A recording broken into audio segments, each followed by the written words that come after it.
Mao ba jud mi abot gikan sa gikan nagkuha sa mga bata. Unya, agoy ang ila diring elevator. Luko. So diri mi sa hagdan. My goodness.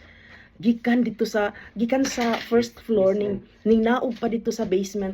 Sa second floor down pa siya. Bali arang pa siyang kaubos murag daw pa kaanda nagikan sa first floor.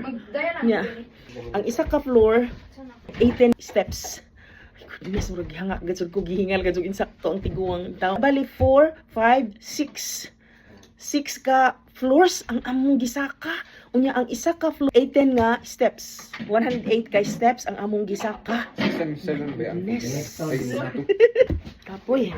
Pero sige ra. Exercise. Exercise. Wala maka exercise makalakaw-lakaw sa gawas kay ulan. Guys. Ulan diri ganos gahapon pa ni sige ulan. Ang ilang ulan diri dili kayo kusog pero tungod kay pirmi kanunay ang ilang ulan basa makabasa gyud gihapon sa kuan sa kalsada. Yan ay mga tubig nga nangapundo sa kilid-kilid tungod kay kanunay ang ilang ulan nga ug sa ato pa dinha sa Pilipinas murag tili-tili nga kusog ana mao na ilang kinakusgan nga ulan.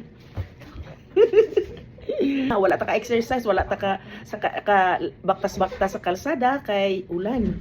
So dinha ra kanta maka-exercise sa hagdanan. And thankful ra kan gihapon ta nga at least maka-exercise ta karong adlaw. Thanks for watching.